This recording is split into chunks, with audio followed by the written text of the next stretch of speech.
The great hall of the Galactic Council stretched for miles, its crystalline walls reflecting the forms of representatives from 1,000 worlds. Admiral Sarah Chun stood at the entrance with her small human delegation, watching species that could reshape reality with a thought conduct their business. She felt very small, very mortal, and very aware that her species had been invited here as an afterthought. The Archanthy ambassador floated above his seat, casually manipulating gravity to create small whirlpools of light around his massive form. To his left, the Velshara representative existed in 3 timeframes at once, her past, present, and future selves overlapping in a way that hurt human eyes to observe. The Chromath delegation didn't need seats at all. Their collective consciousness, spread across 17 individual bodies that moved in perfect synchronization, speaking with one voice that echoed from multiple mouths. Chun had seen the recordings. She knew what these species could do. The Archanthy had once stopped an asteroid storm by creating a gravity well that captured thousands of rocks in stable orbit. The Velshara had prevented a star from going supernova by reaching back in time and altering the stellar events that led to instability. The Chromath coordinated defense fleets across entire sectors of space as easily as a human might move their own fingers. And then there was humanity. They had computers. They had chemical rockets. They had guns that needed bullets. The Council's emergency session began without ceremony. High Chancellor V, a being of pure energy contained in a magnetic field, addressed the assembly. His voice resonated in every language simultaneously, a trick of quantum manipulation that humanity's best scientists still couldn't explain. The Void Collective has consumed the Marthian home system, he announced. Images appeared in the air, showing a swarm of dark shapes phasing through planetary defenses like they weren't there. Their forces grow with each system they absorb. We must strike now with the combined might of all our powers. The discussion that followed was brief. The Archanthy would create gravity traps to contain the swarm. The Velshara would predict the collective's movements and position forces accordingly. The Chromath would coordinate the fleet with their telepathic network. The Zan, beings of living electricity, would disable any technology the collective used. Nobody mentioned humanity. Chun waited for someone to ask what Earth could contribute. Nobody did. The fleet launched 3 days later. Chun managed to attach a small observation vessel to the Armada, officially there to learn from the great powers of the galaxy. The condescension in the approval message was almost physical. She watched the battle from a safe distance. At first, it looked like the combined forces would win easily. The Archanthy created massive gravity wells that should have trapped the Void Collective swarm. For a moment, it worked. Thousands of the dark, shifting shapes were caught, unable to phase through the distorted space. Then the collective adapted. The swarm began moving in ways that didn't obey normal physics, flowing around the gravity wells like water finding cracks in a dam. Within minutes, they'd learned to anticipate and avoid every trap. The Velshara tried next. Their future sight should have given them an overwhelming advantage. But when they looked ahead, all they saw was static. The collective existed in too many quantum states simultaneously, creating futures that branched into incomprehensible chaos. The Velshara's greatest gift had been neutralized. The Chromath's telepathic coordination turned into their greatest weakness. The collective somehow infiltrated their network, injecting confusion and false commands. The fleet began firing on itself. It took the Chromath 12 minutes to shut down their own mental connections, and by then, the damage was catastrophic. Chun watched 40% of the galaxy's greatest warriors die in less than an hour. The survivors retreated in disarray, their powers useless against an enemy that learned and adapted faster than anyone had imagined possible. The emergency council session after the defeat was chaos. Species that had never known failure couldn't process what had happened. The Archanthy ambassador demanded they increase the power output of their gravity manipulators. The Valshara insisted. They needed to meditate for a century to perceive further into possible futures. The Chromath wanted to rebuild their network with better psychic shielding. Chen listened to them argue for 6 hours. Then she started reviewing the battle footage on her tablet, a simple glass rectangle with a computer inside that made some of the other delegates smile with pity. While gods debated which combination of powers to use next, the humans studied patterns. She saw something they'd missed. The Void Collective didn't adapt like a species with psychic powers or quantum consciousness. They adapted like evolution itself, through trial and error repeated across millions of drones. They were learning, but they were learning the way humans learned, through failure and iteration. Chun stood. Her chair scraped against the crystal floor, a mundane sound that somehow cut through the elevated debate. 1,000 eyes turned toward her, many of them not quite human in structure. "I request permission to speak," she said. The chamber went silent. Then someone laughed. It was a harsh, grating sound that came from one of the Archanthy's many throats.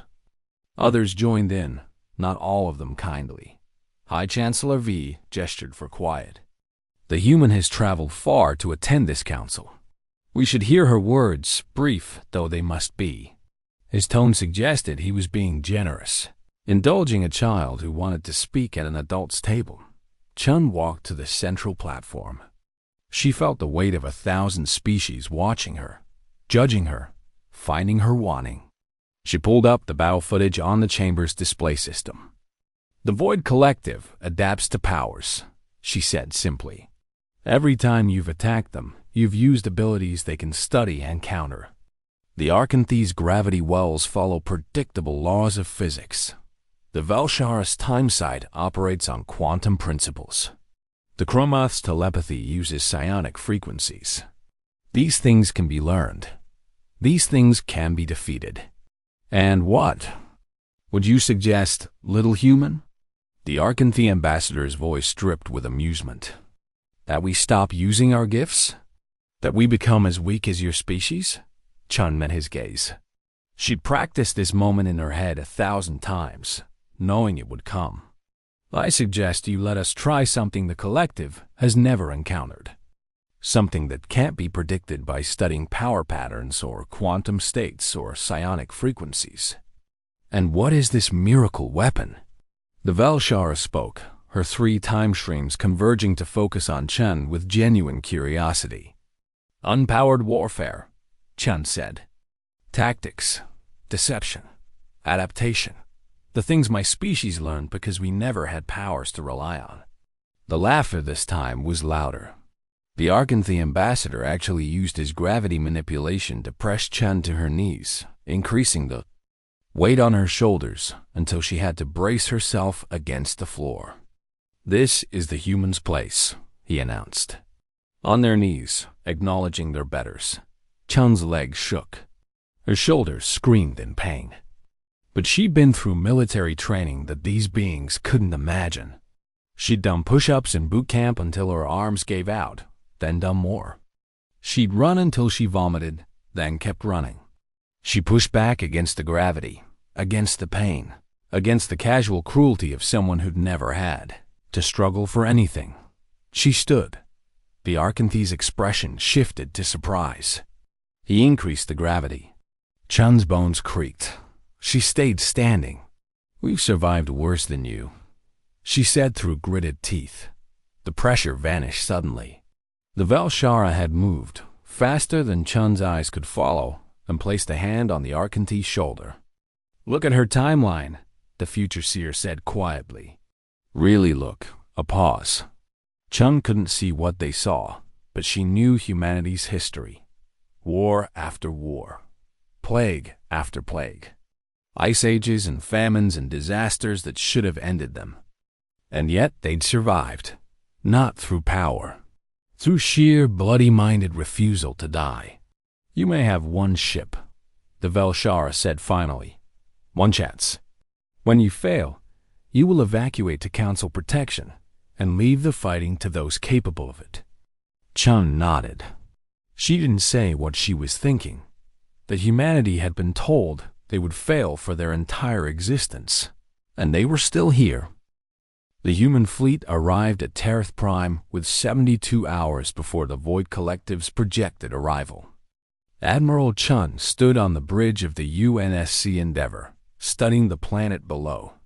It was a beautiful world, home to 6 billion Tereth, a peaceful species whose only power was the ability to phase through solid matter for brief moments. It made them excellent miners and builders. It would be useless against the collective. Captain Rodriguez approached with a tactical report.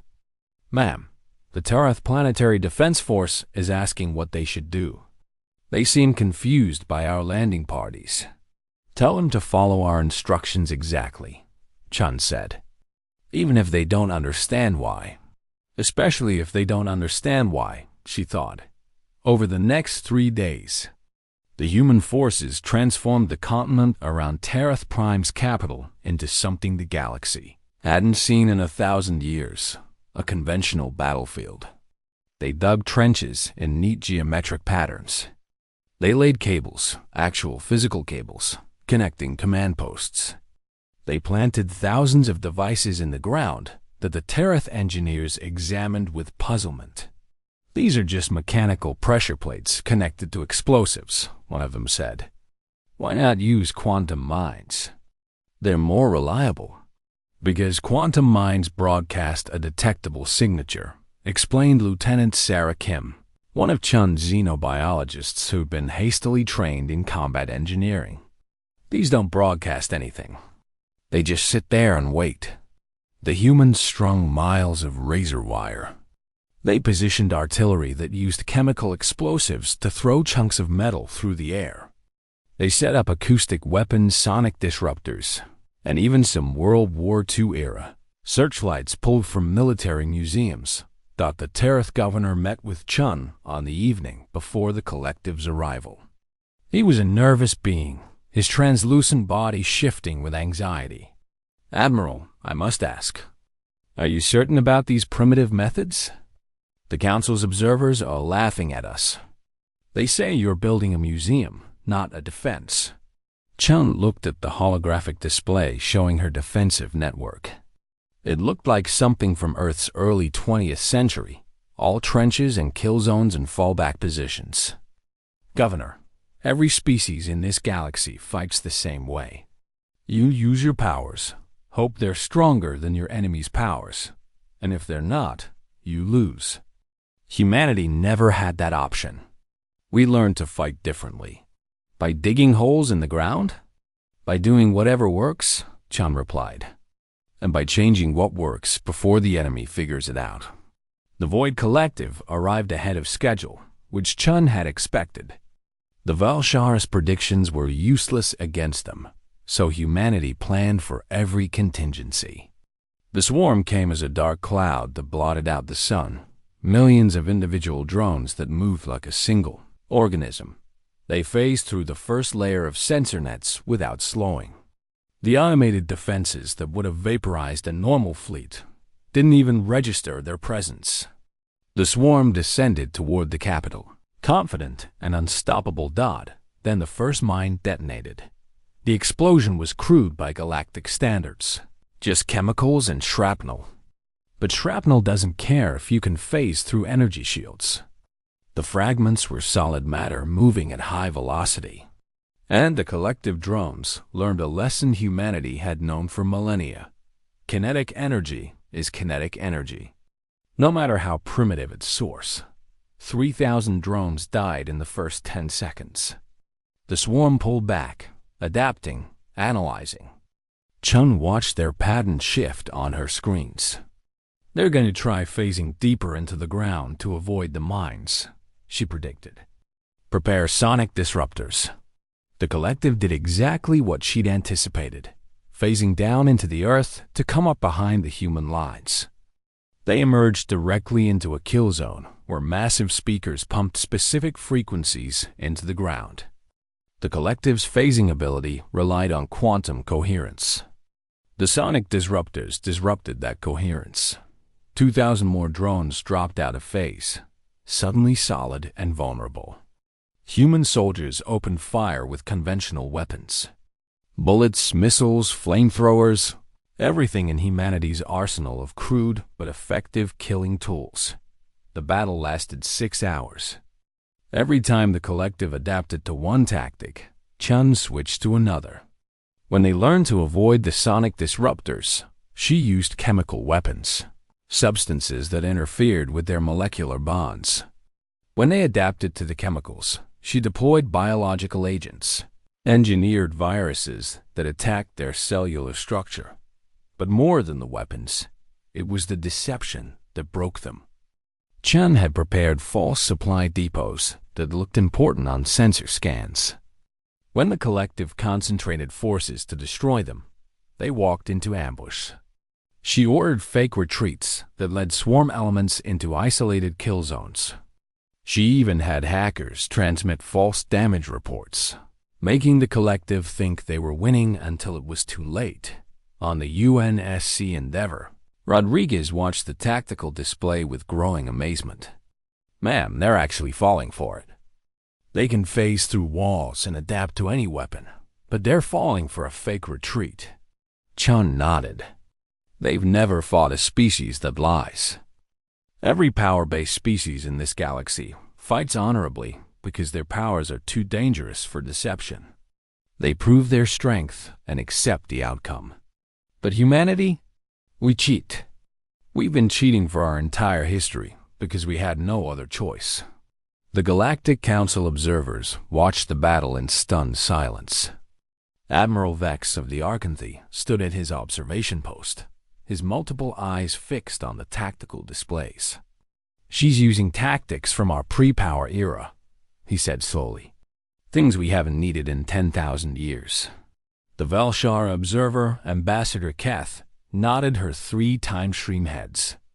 "I saw this battle in the futures. I saw the humans lose because they had no powers. I never looked at the futures where they won differently. On the ground, Lieutenant Kim was leading a squad through a collapsed section of the defensive line when they encountered a group of collective drones that had adapted to everything thrown at them. They phased through bullets, ignored the sonic disruptors, and seemed immune to the chemical weapons. Kim made a split-second decision. "Everyone, grab a shovel." Her squad looked at her like she'd gone insane, but they followed orders. When the drones phased into the trench, the humans didn't shoot. They swung entrenching tools, clubs, and in one case, a rock. The drones hadn't adapted to being physically beaten with primitive tools. It wasn't that they couldn't. It was that no species in the modern galaxy fought with melee weapons anymore.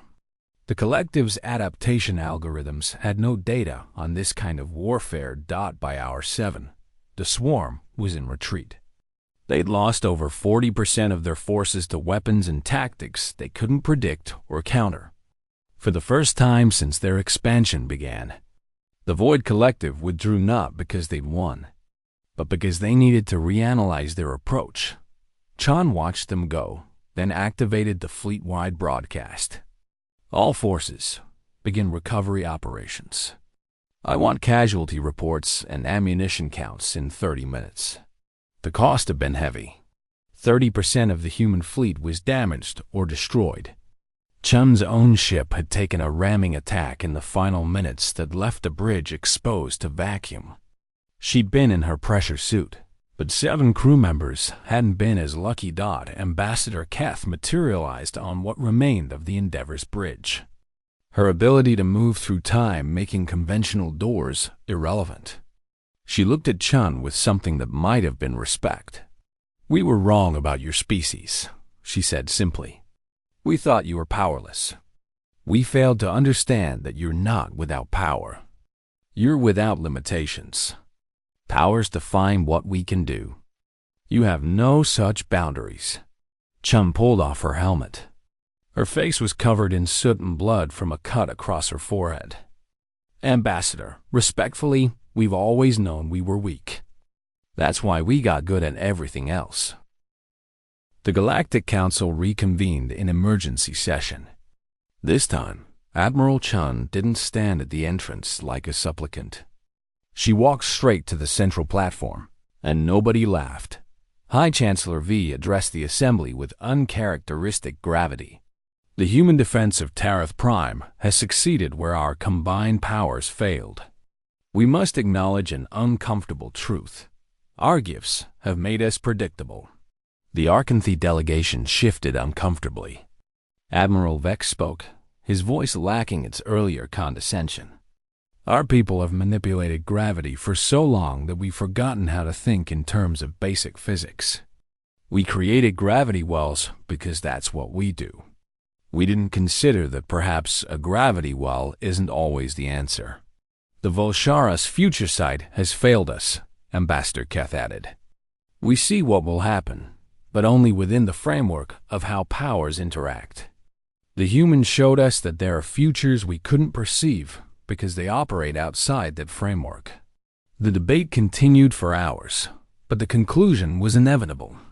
By unanimous vote, the Council appointed Admiral Sarah Chun as Supreme Commander of the Joint Defense Forces. It was unprecedented. It was controversial. Protests erupted on a dozen worlds where citizens couldn't believe the powerless. Humans were now giving orders to gods. But the Valshara had shared their visions with the full council, and what they'd seen was undeniable. In every timeline where the galaxy fought the collective with powers alone, they lost. In timelines where humanity led, the futures branched into chaos, which meant possibility, which meant hope. Chun accepted the position with a simple statement: I won't teach you to abandon your powers, but I will teach you to think like beings without them. The transformation of the galactic military was painful. The Archanthy, who could create gravity wells that crushed entire fleets, learned guerrilla tactics. They practiced hit-and-run attacks, using their powers not for overwhelming force, but for precise strikes before retreating. It went against every instinct they had. This feels like cowardice, Admiral Vex admitted during a training exercise. Chun nodded. It feels that way because you're used to proving your superiority through direct confrontation. But humanity learned a long time ago that winning ugly is better than losing honorably. There's no shame in survival. The Chromath were perhaps the most difficult to retrain. Their collective consciousness had been their greatest strength for millennia. Chun taught them compartmentalization, breaking their unified mind into cells that couldn't all be compromised at once. You're asking us to be less than we are, their spokesperson protested. I'm asking you to be different than you are, Chun corrected. The collective infiltrated your network because it was unified. Make it fragmented, and they'll have to infiltrate each piece separately. It's not weakness, it's redundancy. The Valshara struggled with a different problem. They could see futures, but Chun needed them to learn the value of present action over future certainty. If you see a future and act to create it, you're not adapting to circumstances, Chun explained to Ambassador Keth. You're following a script. The collective can learn scripts. What they can't predict is improvisation. Slowly, painfully, the galaxy's greatest warriors learned to fight the way humanity had always fought, with adaptability over power, creativity over strength, and the willingness to fail and try again. But the Void Collective was learning too. The Swarm had evolved from the encounter with humanity, developing something that looked disturbingly like strategic thinking. Their attacks became less predictable. They started using feints and deceptions, copying human tactics with mechanical precision. The war entered a new phase. Battles that once ended in hours now lasted days. The collective swarms learned to avoid obvious traps and set up ambushes of their own. They were becoming less like a force of nature and more like an actual enemy. Chun studied the reports in her quarters aboard the Endeavor, now fully repaired and serving as fleet command. Captain Rodriguez brought her the latest intelligence summaries. They're targeting Earth, he said quietly. not because it's strategically important. The analysis team thinks it's personal. Chun looked at the projected attack vector. The collective was massing its full strength. Every drone from a dozen absorbed systems for an assault on humanity's home world. It was overkill, unnecessary from a military standpoint. "They hate us," she said. It was an absurd statement about a hive-mind alien swarm, but she knew it was true. "We represent everything they're trying to eliminate. We're chaos. We're unpredictable. We adapt instead of unifying. To them, we're a disease that needs to be cured." The defense of Earth mobilized every species in the galaxy. It was the first time in history that the Council's forces fought as a truly unified fleet, not because of their powers, but because of shared tactics and purpose. The battle for Earth lasted 9 days. It was the longest sustained combat in recorded galactic history. The collective threw everything at the human homeworld, and humanity's allies threw everything back. The Archanthy created gravity wells not as weapons, but as terrain, reshaping the orbital battlefield moment by moment, forcing the collective to adapt to constantly changing conditions. The Valshara used their future sight not to predict victory, but to see failure seconds before they happened, giving commanders precious time to adjust. The Chromoth split their consciousness into thousands of independent units, each coordinating a different aspect of the defense, impossible to fully compromise. And humanity did what it had always done. They adapted. They improvised. They refused to die. On the 5th day, Dr. Sarah Kim made a breakthrough in her xenobiology lab aboard a research station in lunar orbit. She'd been studying captured collective drones, trying to understand their phasing ability. What she found changed everything. Their quantum entanglement isn't natural, she reported to Chun. It's maintained across the entire swarm through a kind of network. They're not truly a hive mind. They're individuals forced into unity. Chun understood immediately. "Can we break that network?" "Theoretically," Kim said. "But we'd need help from Volshara quantum specialists and Chromoth network theorists, and probably Archanthy physicists to manipulate the quantum fields. It's not something humanity can do alone." "Then it's perfect," Chun said, "because we're not alone anymore." The weapon they developed over the next 72 hours was a collaborative effort. That would have been impossible before the war. Valshara scientists who could see which approaches might work. Chromoth theorists who understood network topology from their own collective consciousness. Archanthy physicists who could manipulate quantum states. And human engineers who knew how to build things that worked reliably under combat conditions. They called it the Severance Field. On the 9th day of battle, with Earth's defenses failing and the collective swarm breaking through the orbital defenses, Chun gave the order to activate the device. The effect was immediate and devastating. Across millions of drones, the quantum entanglement that bound them together shattered. For the first time in their existence, individual collective drones experienced isolation. They felt consciousness without community, awareness without unity. They panicked. The swarm didn't die. It fractured into thousands of smaller groups, each suddenly capable of independent thought, each terrified and confused. Some continued attacking out of momentum or instinct. Others fled. A few simply stopped, hovering in space as they processed their newfound individuality. The battle ended not with a bang, but with a whimper, as the greatest threat the galaxy had ever known dissolved into chaos. 6 months after the Battle of Earth, Admiral Chun stood in the rebuilt council chamber and delivered her final report. The hall was packed with representatives from every species, many of whom had fought beside her in the desperate defense of humanity's home. "The Void Collective no longer exists as a unified entity," she began. "Our analysis shows approximately 4,000 distinct groups, ranging from a few hundred drones to several thousand. Their behavior varies widely. Some remain hostile. Many are confused and seeking guidance. A few have already requested to join the galactic community as independent species. High Chancellor the Fifth, his energy form flickering with something that might have been emotion, addressed the assembly.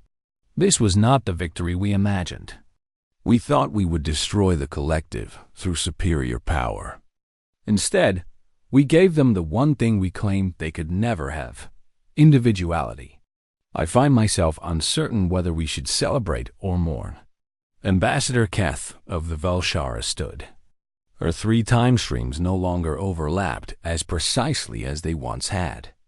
She'd learned to exist more fully in the present. I have looked at the futures that stem from this moment. They are more numerous than I can count. Some lead to peace, some to new conflicts, but all of them, every single one, contains the possibility of change. That is what humanity has given us. The Chromath spokesperson, representing a collective consciousness that had learned to appreciate individual thought, added their voice. We must restructure the council itself. The old hierarchy based on power is obsolete. Admiral Chun has shown us that the measure of a species should not be what they can destroy, but what they can create. The restructuring took years. The council transformed from a gathering of the powerful into something more like a parliament, where every species contributed their unique perspective. The Archanthy became experts in adaptive battlefield tactics, using their gravity manipulation in ways they'd never imagined. The Velshara learned to advise rather than predict, offering possibilities instead of certainties.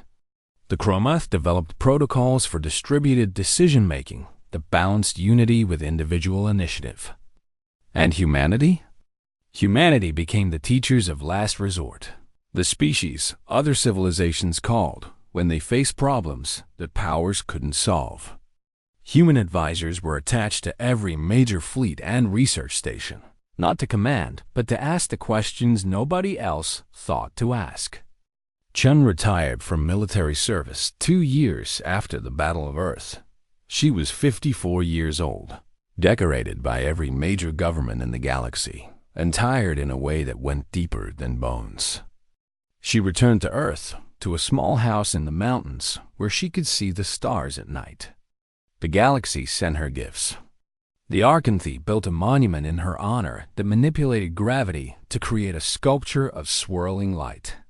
The Velshara sent a crystal that showed glimpses of possible futures, though Chun rarely looked at it.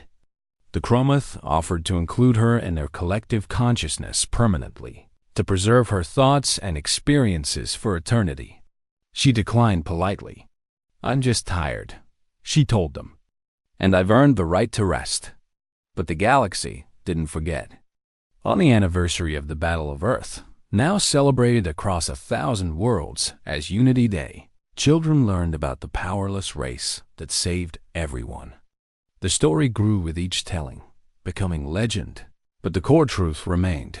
Humanity won not through strength, but through adaptability, not through power, but through perspective. Lieutenant Sarah Kim, now Dr. Kim, and head of the Xenobiological Research Institute, visited Chun 5 years after the war. They sat on the porch of Chun's mountain home, drinking tea and watching the sunset. "The former collective drones are fascinating," Kim said. "Without the enforced unity, they're developing individual personalities. Some of them are artists. Can you imagine? Beings designed to consume and assimilate, and they're making art." Chun smiled. "Humanity's been doing that for thousands of years, creating beauty out of the materials meant for war. Maybe we taught them more than combat tactics." "The Council wants to erect a monument at the site where the final battle occurred," Kim continued. "They're asking for your approval on the inscription." "What did they propose?" Kim pulled out a tablet and read. Here stood a species with no powers but persistence, no gifts but ingenuity, no advantages but each other. Here stood humanity. And humanity was enough. Chun was quiet for a long moment. "That's good. Tell them I approve." After Kim left, Chun sat alone and thought about the strange path that had brought her here. She remembered standing in the council chamber that first time, pressed to her knees by gravity manipulation, listening to species that could reshape reality mock humanity's weakness. She remembered the battles, the losses, the terrible cost of teaching the galaxy to fight differently. But she also remembered Admiral Vex learning to retreat, something his species considered cowardice, and discovering that survival was its own kind of honor. She remembered Ambassador Keth embracing uncertainty, letting go of the need to see every outcome. She remembered the Chromoth learning to disagree with themselves, finding strength in diversity of thought. The galaxy had changed, not because humanity was special, but because humanity was different. Every other species had been given a gift that made them powerful. Humanity had been given nothing, which meant they'd had to learn everything. Across the galaxy, in classrooms and military academies and research institutions, the lessons continued. Young Archanthe practiced asymmetric warfare, learning that sometimes the best use of overwhelming power was not to use it at all. Valshara students meditated on the value of the unknown, understanding that seeing the future was less important than being able to adapt to it. Chromoth children played games that required individual decision-making, building neural pathways for independence within unity. And human children learned about the day their species stood before the galaxy and refused to accept that powerlessness meant weakness. In the depths of space, some of the former collective drones who had chosen isolation over rejoining Galactic Society sent a message to Earth. It was simple, translated through a dozen languages before human linguists could make sense of it. Thank you for breaking us. We didn't know we were prisoners until you freed us. Chun read the message on her tablet one evening. She thought about the nature of power and limitation, about how the galaxy had assumed that lacking gifts meant lacking potential. She thought about every human who had ever struggled without advantages, who had survived without powers, who had won through sheer bloody-minded refusal to quit. She composed a reply. You're welcome. Welcome to uncertainty. Welcome to choice. Welcome to the beautiful, terrifying freedom of being responsible for your own future. It's harder than unity, but it's yours. The galaxy turned. Stars burned. Species rose and fell. But the lesson remained. True strength isn't what you're born with. It's what you become when you have nothing else to rely on but yourself, your companions, and your refusal to accept that anything is truly impossible. On Earth, in the mountains, Admiral Sarah Chun watched the stars and knew that humanity had given the galaxy its greatest gift. Not weapons or tactics or strategies, but the understanding that limitation is not the same as weakness. That powerlessness can breed creativity. That the absence of advantages can forge a resilience that no gift could ever provide. She went inside as the stars came out, content in the knowledge that when the galaxy had needed someone to save them, they'd found hope in the most unlikely place, a species with no powers at all, who won precisely because they'd never had the luxury of relying on anything but themselves. And somewhere in the dark between stars, young species just discovering spaceflight looked up at the night sky and wondered what they might become. Some of them had powers. Some didn't. But all of them now knew the same truth that humanity had always carried. Your gifts might define your starting point, but your choices define your destination. The galaxy was vast. The future was uncertain. And for the first time in millennia, that uncertainty felt like possibility instead of threat. Humanity had taught them that much, at least. The rest was up to them.